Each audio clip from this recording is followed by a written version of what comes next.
তৃণমূল কংগ্রেসের সংখ্যালঘু সেলের মালদা জেলা সভাপতি টিঙ্কু রহমান কলকাতা দখলের দাবির পাল্টা জবাব দিয়েছেন। তিনি দাবি করছেন মাত্র 15 মিনিটে মালদার মুসলিমরা বাংলাদেশ দখল করতে সক্ষম। বুধবার 11 ডিসেম্বর টিঙ্কু রহমান বলেন, যারা মালদাকে টার্গেট করছে তাদের বিরুদ্ধে প্রশাসন কঠোর ব্যবস্থা নেবে। ভারত সরকারের উচিত জঙ্গি সংগঠন হিসেবে তাদের সম্পর্কে সঠিক পদক্ষেপ নেওয়া। তিনি আরও যোগ করেন, বাংলাদেশে যেভাবে হিন্দুরা অত্যাচারিত হচ্ছে তা ভারত ও পশ্চিমবঙ্গের মুসলমানরা কখনো সমর্থন করবে না। তিনি আরও বলেন, যা বলছেন পশ্চিমবঙ্গ দখল করব, কলকাতা দখল করব, তাদের বলবো 15 মিনিটের জন্য বর্ডার খুলে দিন, কোনো ফোর্স লাগবে না, আমরা নিজেরাই দখল করতে পারবো। ভারতের সংখ্যালঘু মুসলিমরাই বাংলাদেশ দখল করতে সক্ষম।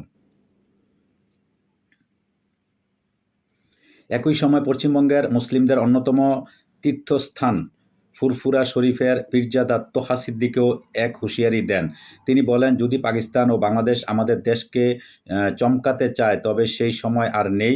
দুই দেশের সংখ্যালঘু ও সংখ্যাগুরুরা সুখে শান্তিতে বসবাস করুক, এটাই আমাদের চাওয়া। তোহা সিদ্দিকে আরও বলেন, যারা উস্কানিমূলক বক্তব্য করছে তারা কখনোই দেশের মঙ্গল চায়নি। এমন উস্কানিমূলক বক্তব্যের কোনো মূল্য নেই, আমরা সেগুলো গুরুত্ব দিচ্ছি না। এদিকে পশ্চিমবঙ্গের রাজনৈতিক অঙ্গনে এসব মন্তব্যের পর উত্তেজনা আরও বৃদ্ধি পেয়েছে এবং বিষয়টি নিয়ে ব্যাপক আলোচনা শুরু হয়েছে। দর্শক, আপনারা জানেন দীর্ঘদিন যাবৎ এদিকে আপনারা জানেন শুভেন্দু অধিকারী তিনিও কয়েকবার বলেছেন যে 15 মিনিটে বাংলাদেশ দখল করবে। ভারত একটা বিশাল বড় একটা দেশ, ভারতে অনেক জনসংখ্যা আছে এবং বাংলাদেশ ছোট্ট একটা দেশ। এই দেশটা দখল করতে তাদের 15 মিনিট সময় লাগবে। এই ধরনের একটা উস্কানি বা এই ধরনের একটা হুমকিমূলক কথাবার্তা।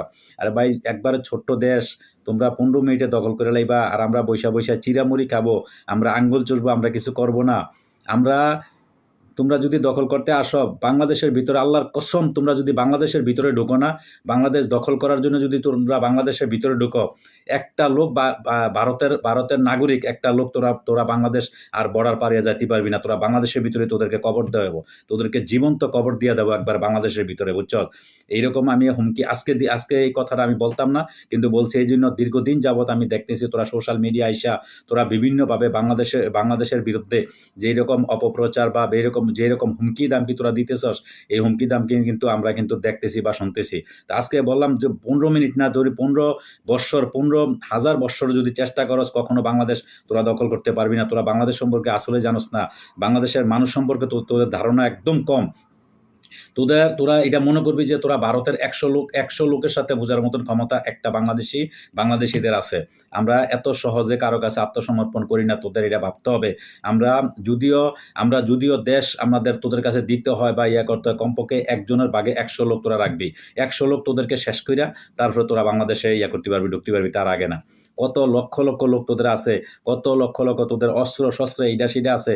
তোরা তো বাংলাদেশের ভিতরে ঢুকলে তোদেরকে রাখা হবে না, তোদেরকে ওইখানে একবার জীবন্ত কবর দেওয়া হবে। তোরা লাশ হয়ে এখান থেকে ফিরতে হবে, কিছু বুঝ নাই, তোদের লাশটাও খুঁজে পাওয়া যাবে না। তোরা যে আওয়ামী লীগ দীর্ঘ 16 বছর পর্যন্ত শাসন করছে, সেই সরকারটা কীভাবে নামাইলাইছে, টাইনে এসে লাস্টে বাংলাদেশ থেকে কীভাবে পালিয়ে যেতে বাধ্য হয়েছে, তোরা দেখোস নাই। তোদেরকে সাবধান করে দিয়েছি, আবারও বলতেছি যে সাবধান হয়ে যায়। এই ধরনের কথাবার্তা, হুমকিমূলক কথাবার্তা কখনো বলবি না। 15 মিনিট, 15 ঘন্টা না, 15 বৎসর, 1500 বৎসর, 1500 বৎসর পর্যন্ত চেষ্টা করলে তোরা কখনো বাংলাদেশের ভিতরে ঢুকতে পারবি না।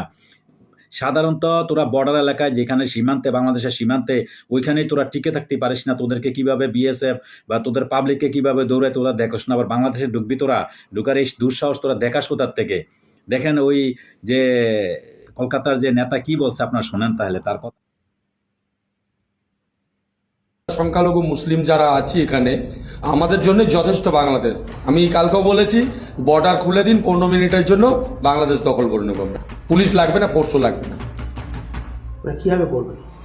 বাংলাদেশে আমরা দখল করা কোনো বড় ব্যাপার না। বাংলাদেশ আজকে একটা ছোট্ট রাষ্ট্র, যার জন্ম দিয়েছে ভারতবর্ষ।